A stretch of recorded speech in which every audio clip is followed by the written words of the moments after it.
Good morning and welcome to Live Without Limits, Reach Personal Success on a Daily Basis. This podcast where we explore the depths of personal growth and mental health and the dynamics of human relationships. I'm David Ashinsky, your host, and today we're diving into a topic that many find both challenging and enlightening. Today's episode is titled The Toxic Tongue: How Narcissists Use Insults to Control and Devalue. Narcissistic behavior can be incredibly damaging, often leaving deep emotional scars on those who encounter it. One of the primary tools narcissists use to manipulate and control others is verbal abuse. Through calculated insults and demeaning language, they seek to undermine the self-worth and confidence of their victims, creating a cycle of dependency and control. In this episode, we will unpack the mechanisms behind these toxic tactics, explore the psychological impact on those affected, and provide practical strategies for recognizing, coping with, and ultimately overcoming the influence of a narcissist. We'll start by understanding what narcissism truly is, delving into the traits and behaviors that define it. Then we'll examine how insults and verbal abuse serve as a weapon for narcissists, breaking down the various forms that these attacks can take. You'll hear real life examples and expert insights into devastating effects of these toxic interactions. But it's not all about identifying the problem. We'll also discuss solutions, from setting healthy boundaries to building resilience and seeking support. We'll equip you with the tools to protect yourself and begin the healing process. So, whether you're dealing with a narcissist in your personal life, at work, or within your social circles, this episode is packed with valuable information to help you navigate and overcome these challenging relationships. So stay with us as we uncover the truth about toxic tongue and learn how to reclaim your power and self-worth. So let's get started. The first thing we're going to talk about is understanding narcissism and what the definition and traits of narcissism are. So the overview: narcissistic personality disorder is a complex mental condition characterized by an inflated sense of self-importance, a deep need for excessive attention and admiration, and a lack of empathy for others. While everyone can exhibit narcissistic traits from time to time, these with NPD consistently display these behaviors, leading to a significant issues to their relationship and overall functioning. Now, this is something I experienced in my own personal life because my mother was very narcissistic, and my younger sister has taken on and the control and is just as narcissistic. She couldn't even get along with her own sisters who have disabilities and yet became a special ed teacher. The sad part is she never stayed in the same school more than a year or two, never got along with the other teachers, and never got along with her principal. But if you listen to her, it was everyone else's fault, not her own. So key features of narcissistic behavior: an exaggerated sense of self-importance and superiority, fantasies about unlimited success, power, brilliance, beauty, or ideal love, constantly seeking excessive admiration and validation from others, a sense of entitlement, expecting special treatment and automatic compliance with their expectations, the inability or unwillingness to recognize or identify with the feelings and needs of others, often manipulated and exploitative of their interactions. They're very cold. They don't know how to hug. They don't know how to show love. They don't know how to treat others. Difficulty maintaining healthy long-term relationships, often react with rage or contempt when criticized or when they do not receive the attention they feel they deserve. My sister is being brought up on charges by Adult Protective Services for abusing both her sisters, who are not just at this point senior citizens, but also have disabilities. It's a third-degree felony, and yet she feels like she was wrong and is owed an apology. While not every narcissist has NPD, many share common traits that can be identified in their behavior. Recognizing these traits can help in understanding and dealing with narcissistic individuals, displaying a haughty attitude and treating others with disdain or as inferior.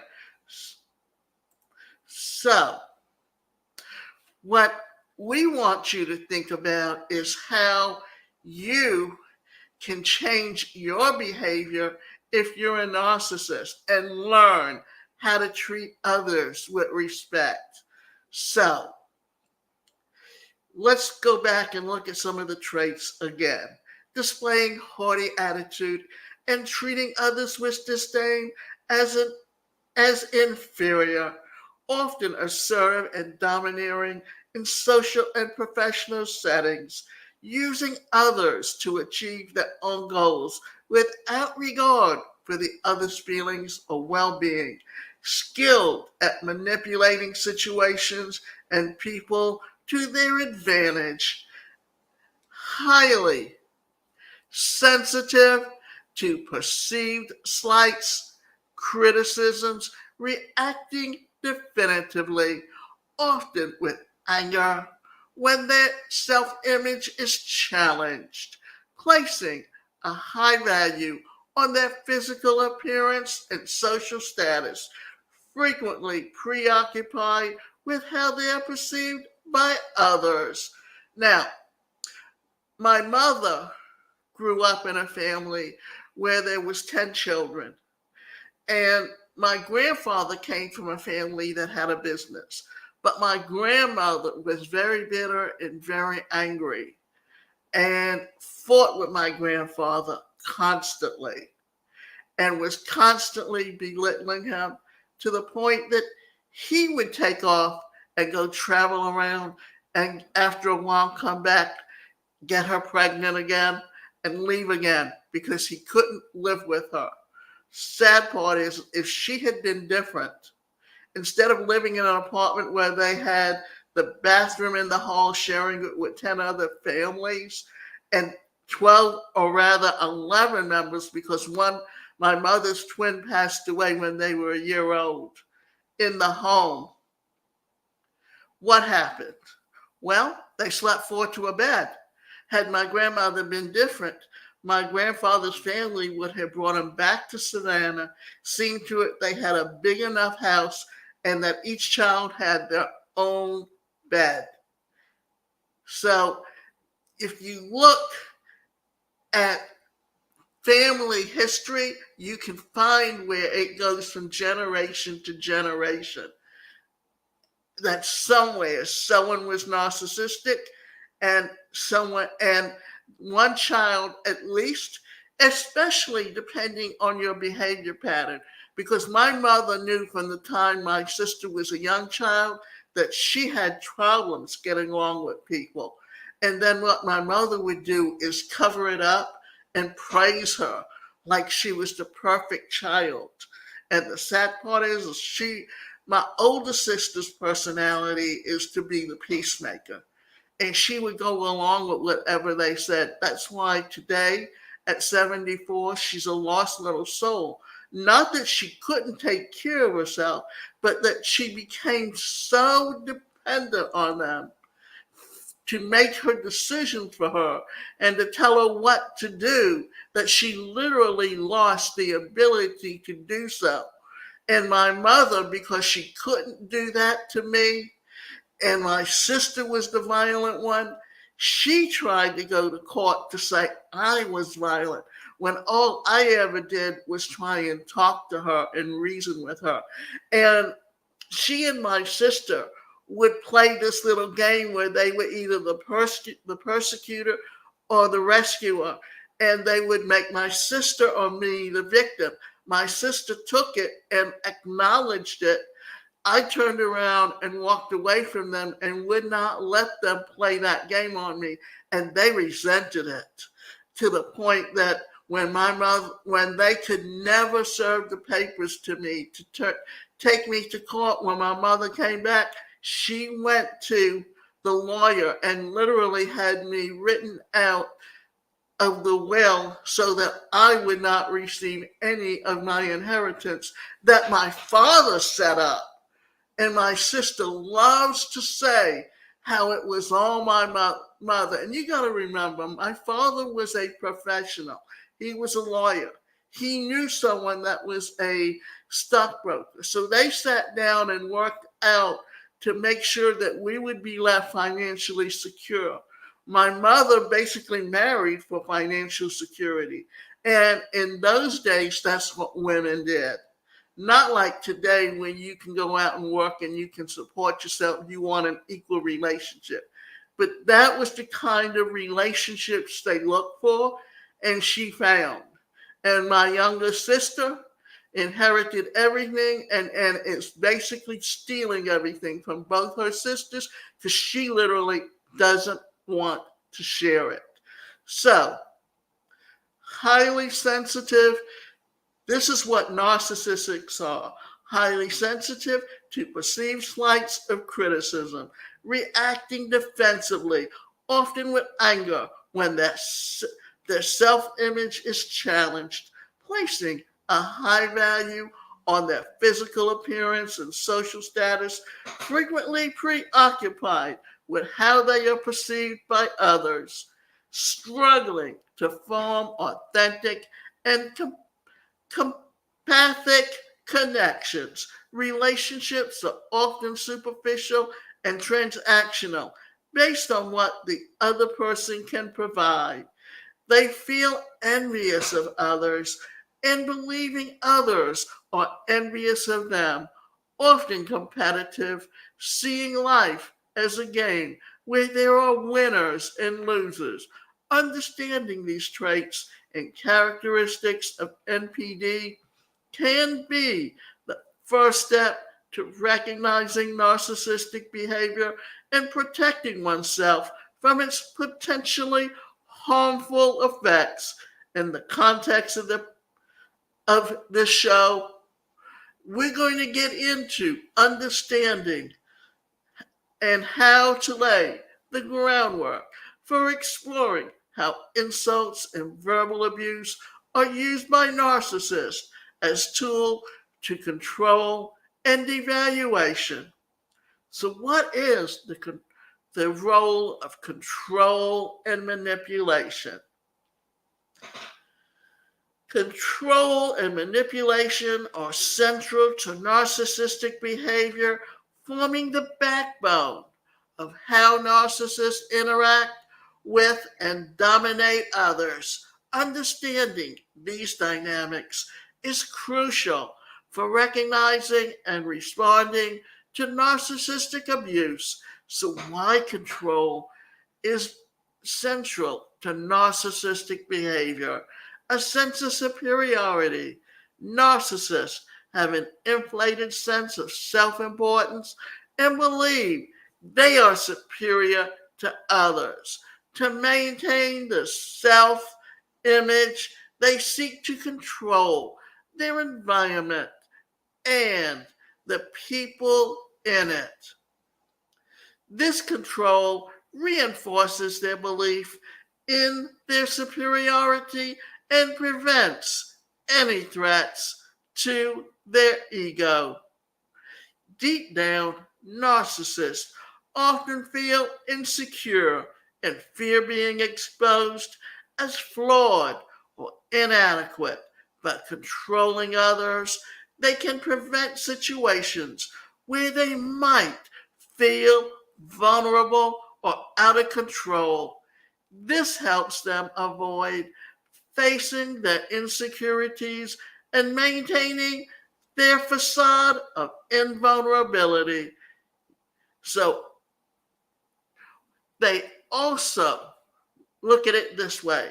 Narcissists crave constant admiration and validation.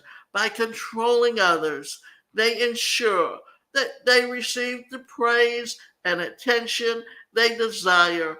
This control extends to dictating how others perceive and respond to them, keeping the admiration flow steady. Now, let me tell you something. For many years, my mother would sit there and, oh, if you do this, this, and this, I will do this, this, and this for you. And she was basically using that as manipulation. And when I caught on, I knew what she was doing, and she could not do it to me anymore because I just knew. I once asked her to help me pay off my car so I would have a car.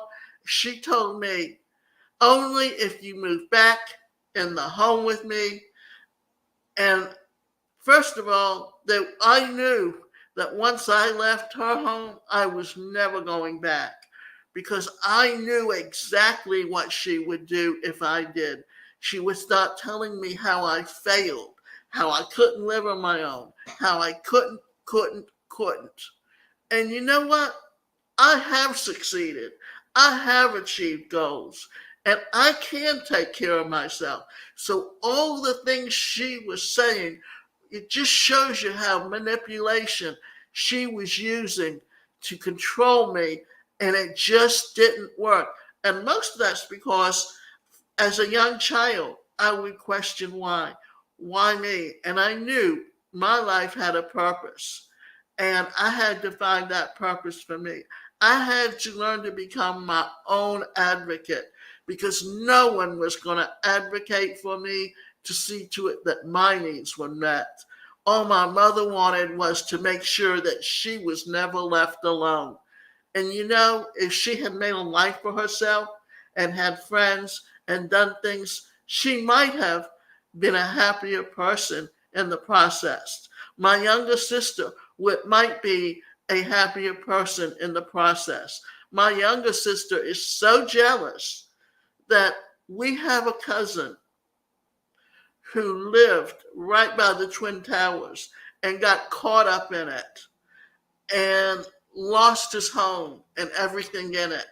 And because he lost everything, he got paid off for what happened. Plus, he has a lot of health issues because he was in the vicinity when it happened. Do you know that my mother and my sister plotted to give him a bogus check to get $100,000 from him?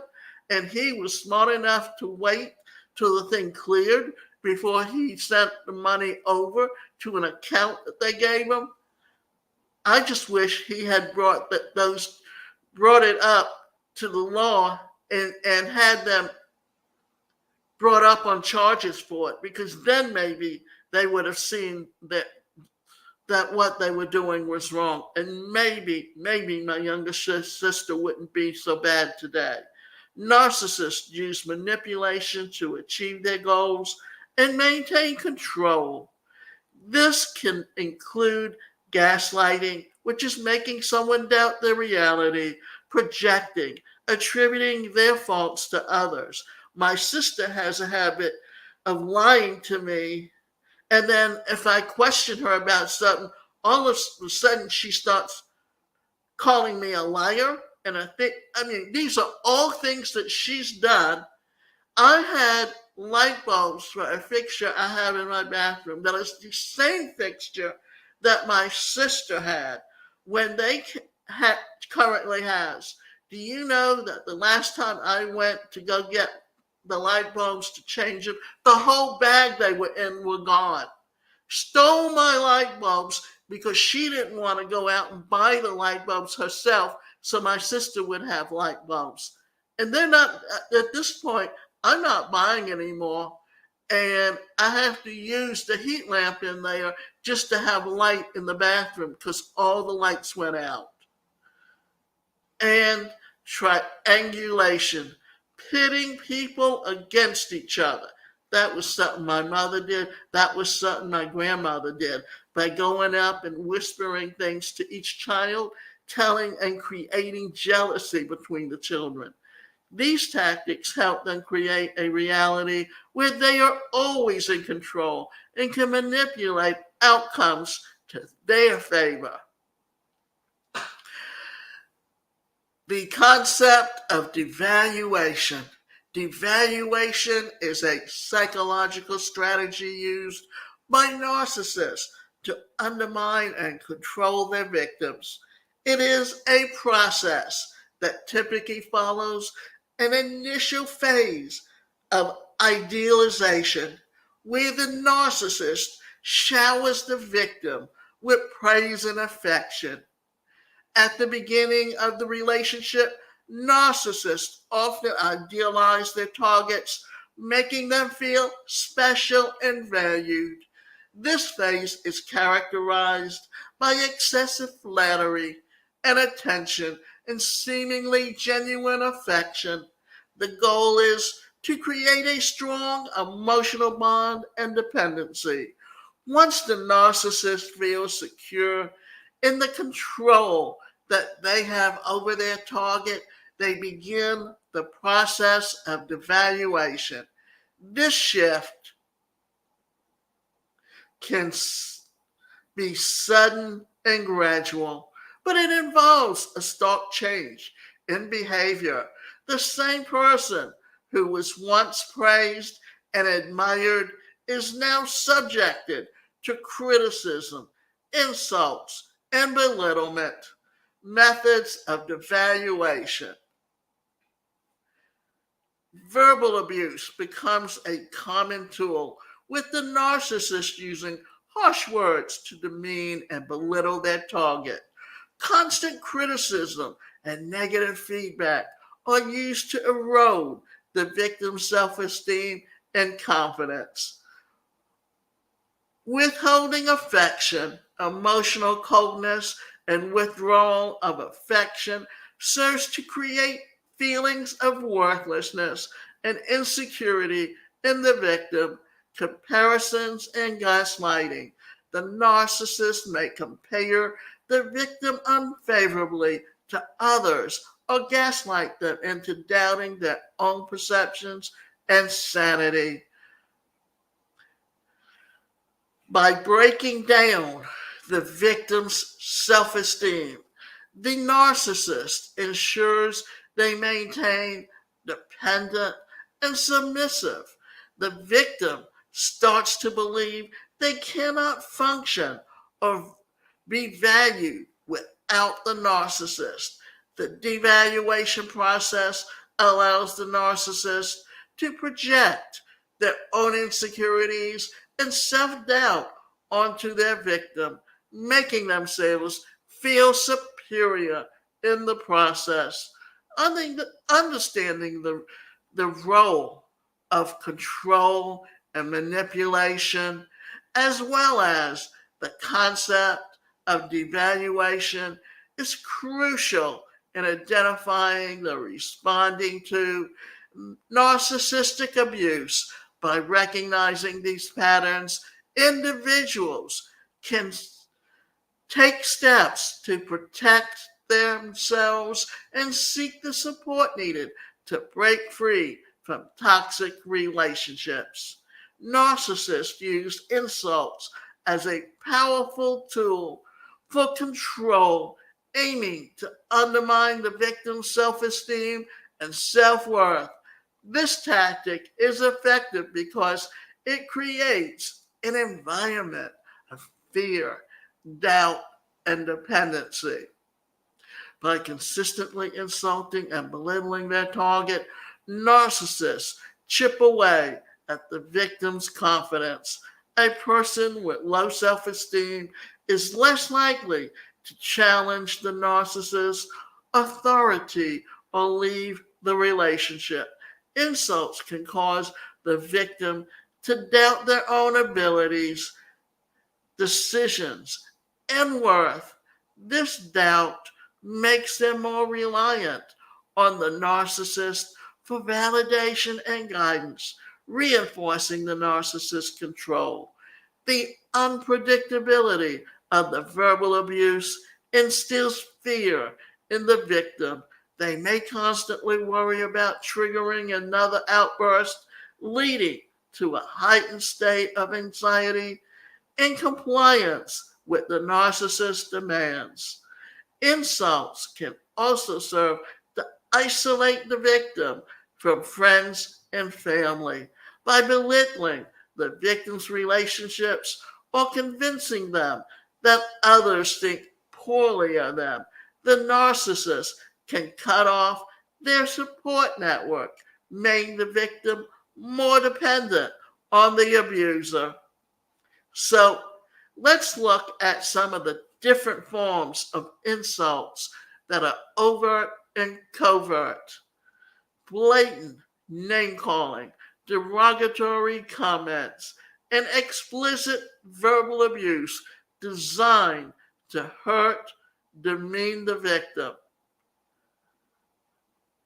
include calling someone stupid, worthless, or ugly. Now, I have cerebral palsy, and cerebral palsy affects how the brain processes information. So I never did well on tests simply because either the pressure or the way things were done. Anyway, I can also tell you this, that when I was in graduate school, I was taking a statistics course and I was trying to work out an answer and couldn't come up with the multiple choice answer. Eventually left that question and came back to it later. And when I came back to it later, I realized I wrote down a number wrong.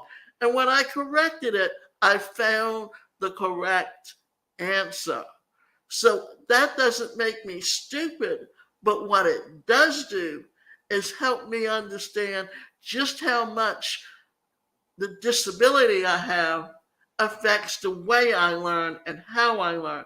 I found that by me actually doing something, by listening to it and actually applying it, that's how I learn. And not everyone learns in a cookie cutter way. The sad part is that in the classroom, teachers have to teach in a cookie cutter way because that's how the majority of the people learn. So if you don't learn the way the teacher teaches, it's easy to get lost. Insulting or criticizing the victim in front of others to embarrass and degrade them. This can be particularly damaging as it also impacts the victim's social standing and self-respect. Now, here are some covert insults, seemingly positive statements that contain an underlying insult. For example, you're pretty smart for someone who didn't go to college. Indirect or passive-aggressive comments that undermine the victim in a less obvious way. For instance, it's amazing that you managed to get the promotion. I never thought you were management material. sarcasm, and jokes, using humor or sarcasm to insult the victim or in a way that can be easily dismissed as a joke. If challenged, this can make the victim feel oversensitive and doubt their own perceptions. So, the emotional and mental effects of enduring insults. Constant verbal abuse leads to a diminished sense of self worth. Victims may start to internalize the negative comments, believing they are true. And this is what happens. It gets in your head to the point that you start repeating it to yourself because you believed it. This is why when we talk about the laws of attraction and reprogramming your thoughts to think in a more positive way can help turn you around. The stress of enduring regular insults can lead to anxiety and depression. Victims might feel trapped, hopeless, or constantly on edge, feeling the need of the next, or rather, fearing the next verbal attack. Victims often experience confusion and self doubt, especially in the narcissist alternatives between abusive behavior and affection. This creates a psychological conflict where the victim struggles to reconcile these mixed signals as victims withdraw from social interaction due to the shame or the narcissist manipulation. They can become isolated, leading to feelings of loneliness and hopelessness. So, here are some real life examples. And I've talked about some things that have happened to me by my mother and my sister, and that is a real life example. And the fact is that at this point, my sister thinks that because she hasn't heard from adult protective services yet, or nothing's happened, that things have died down. But she doesn't know that the investigator took the report and turned it over to the state attorney's office, and it's sitting there. And if I don't follow up on it, I'll get someone to help me follow up on it.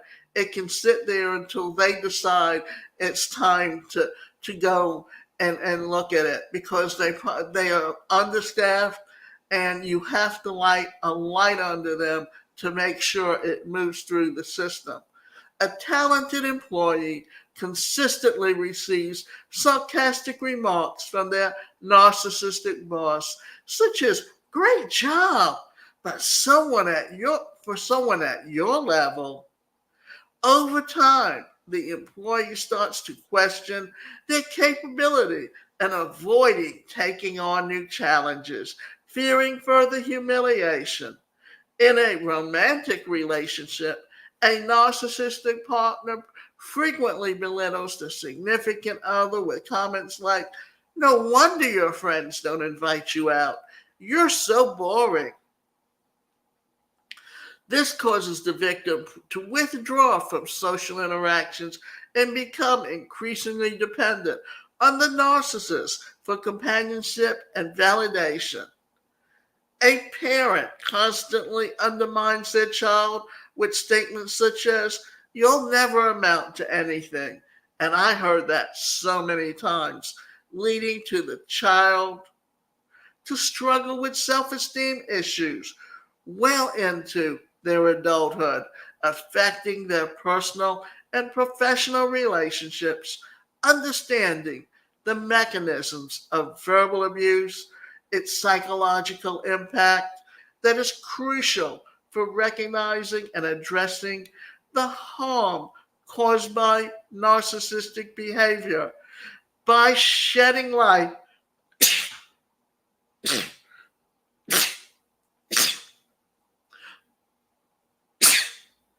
on their tactics that we can better support victims in their journey toward recovery and empowerment. So let's look at some recognizing patterns of narcissists. And let's look at gaslighting first. Gaslighting is a form of psychological manipulation in which the narcissist attempts to make the victim doubt their own perceptions, memories, and sanity.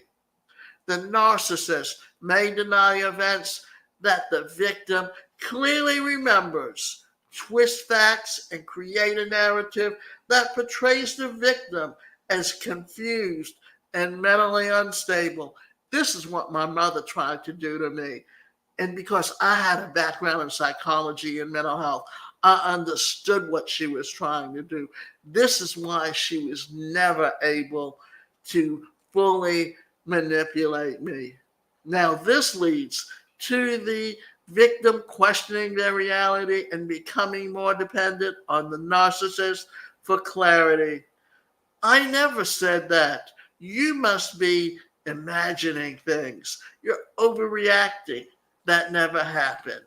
Projection is when the narcissist attributes their own undesirable traits, thoughts, and behaviors to the victim.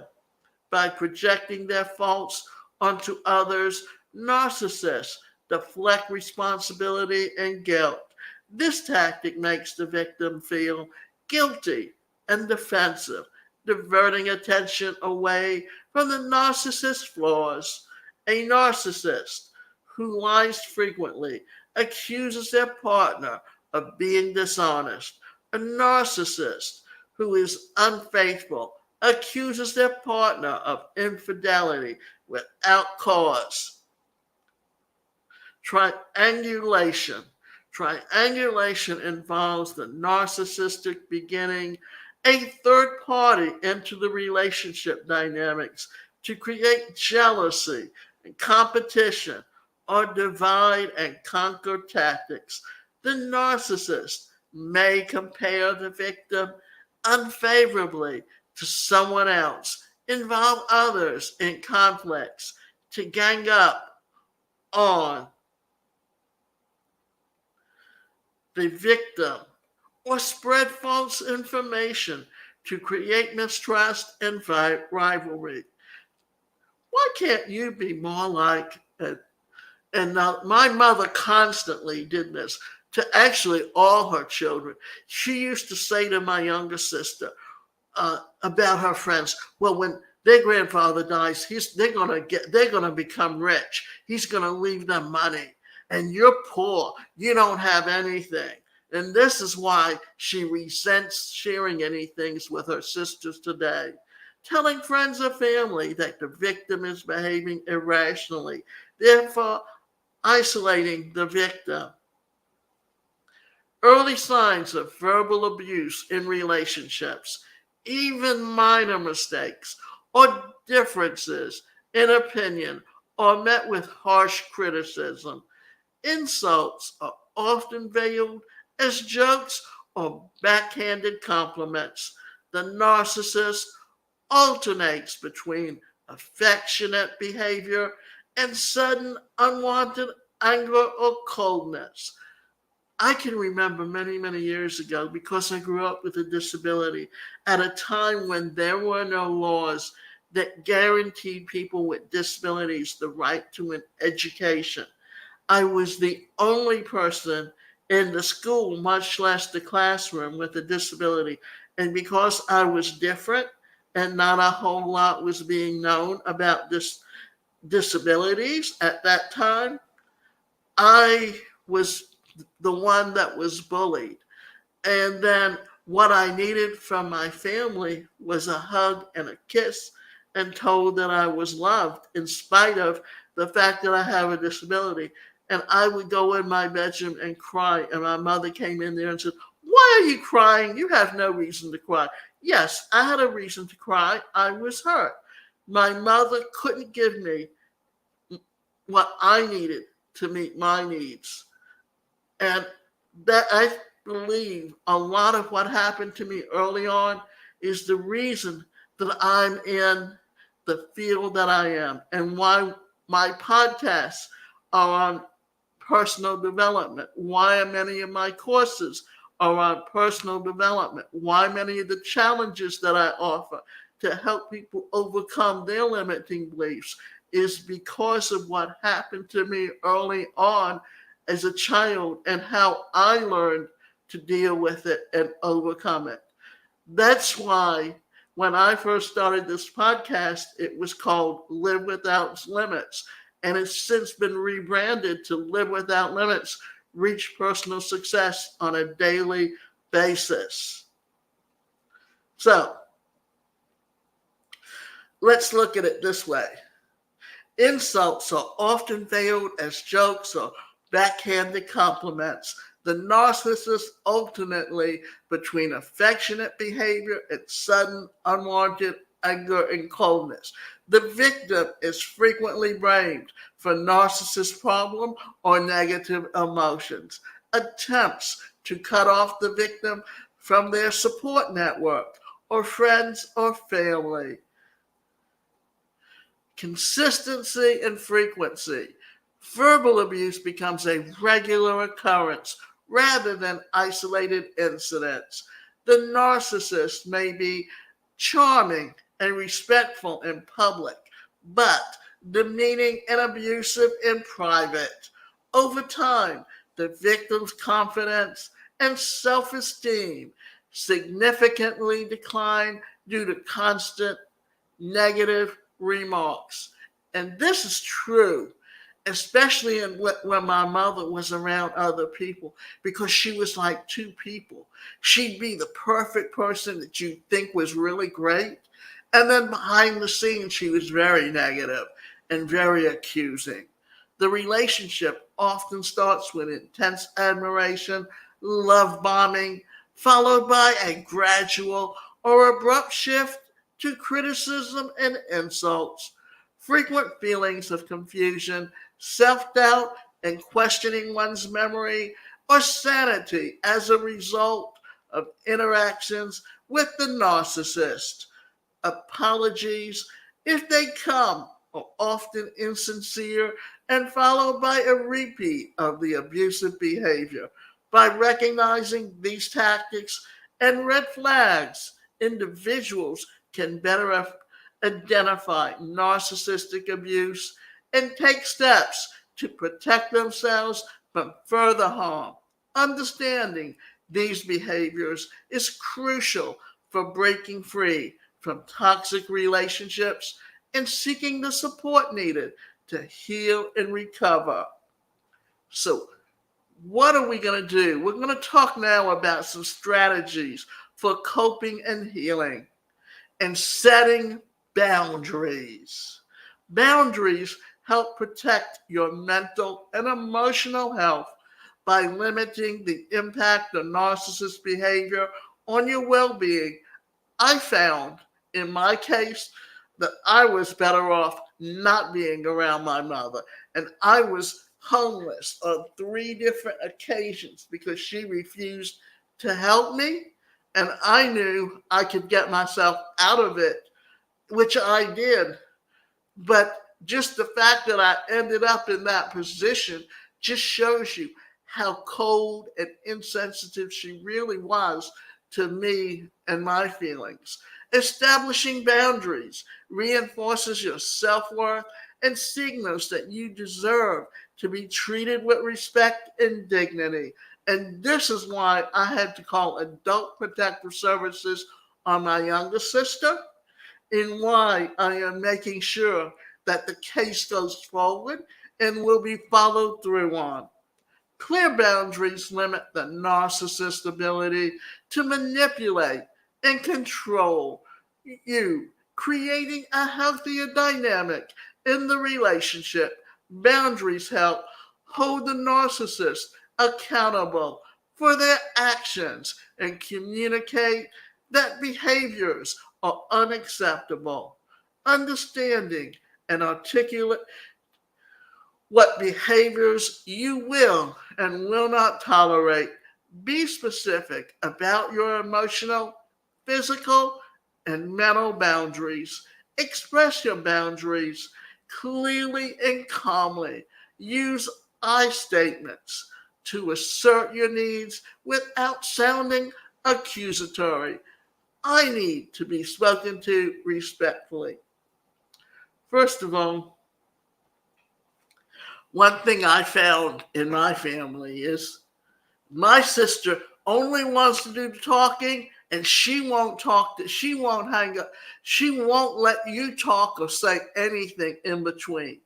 She called someone because someone else told them that they were closing out an annuity and putting it on a CD. And she called them to tell them how she had an annuity that was paying 5% and trying to convince them to put their money in it because she was going to make money if the person used her broker.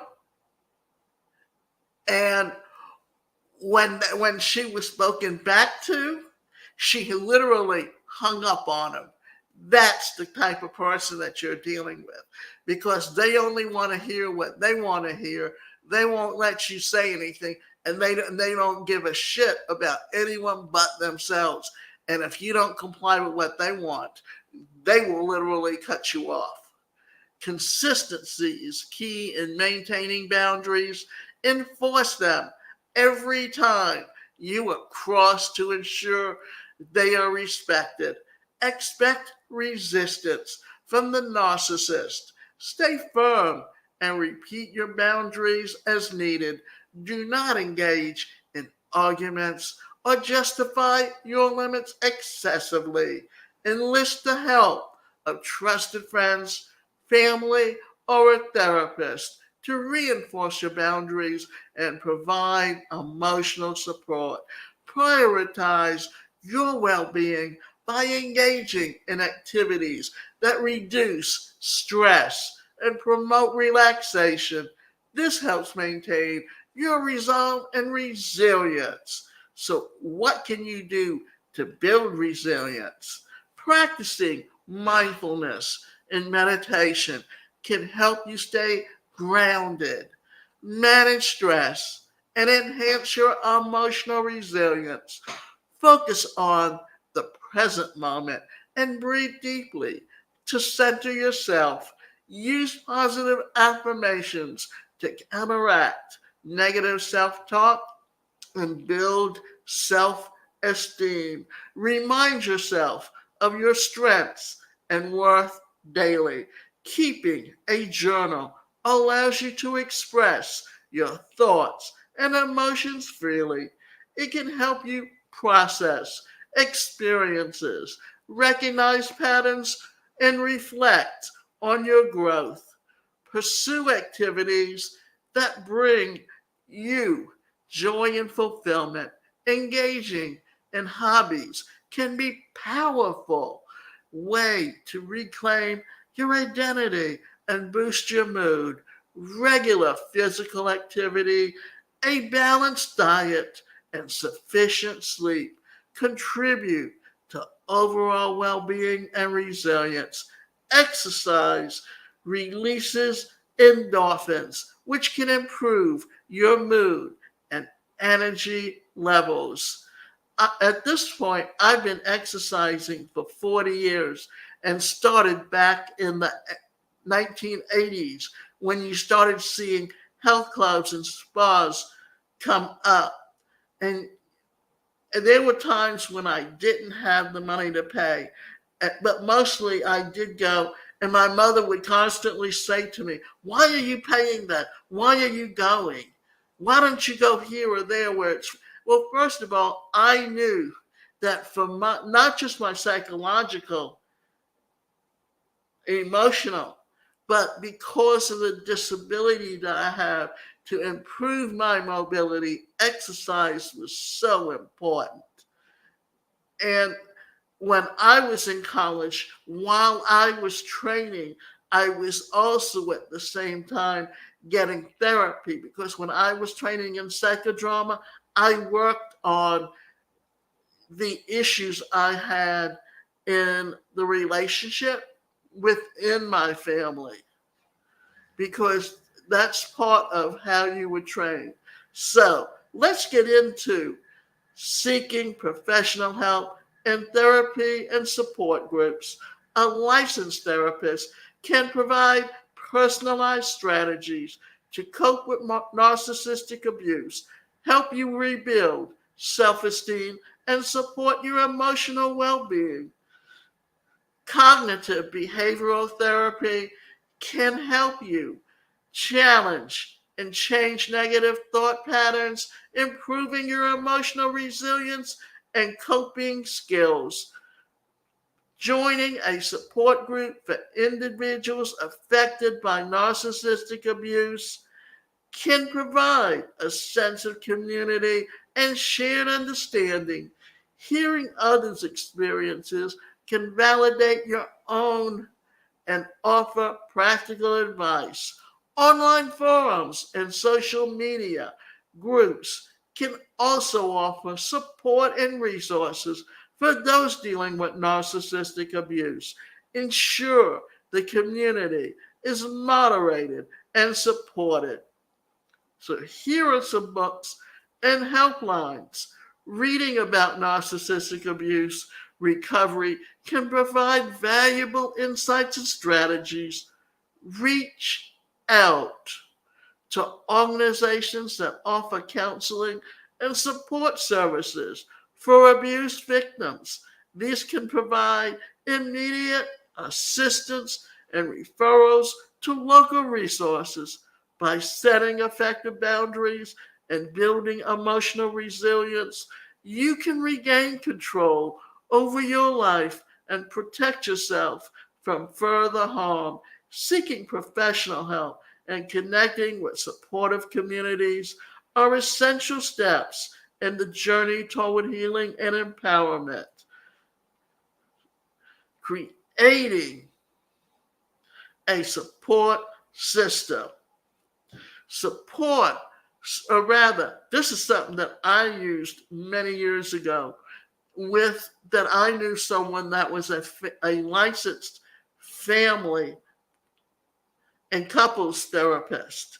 And she understood and allowed me to talk to her and say things to her that I needed to get off my chest, but that I needed to get validated too.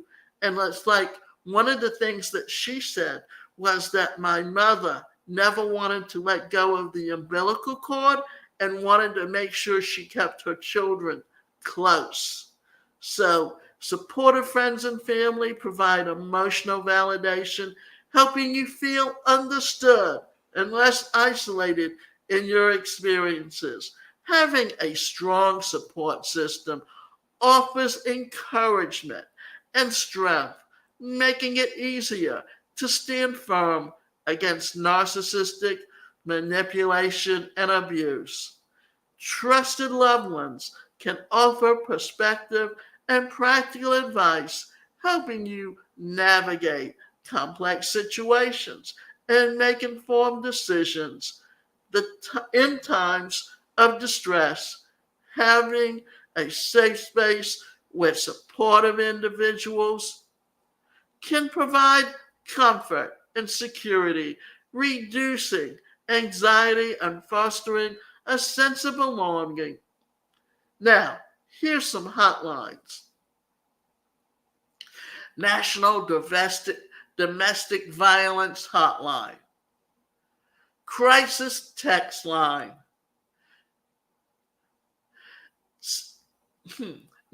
the SAMHSA's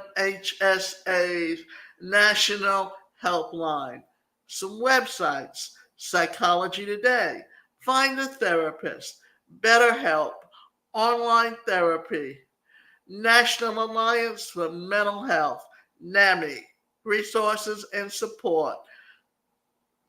Love is Respect, supporting young people. Support groups, Meet Up. Search a local support group. Survivors of Narcissistic Abuse, online support communities, the mighty online communities for mental health support, books and articles.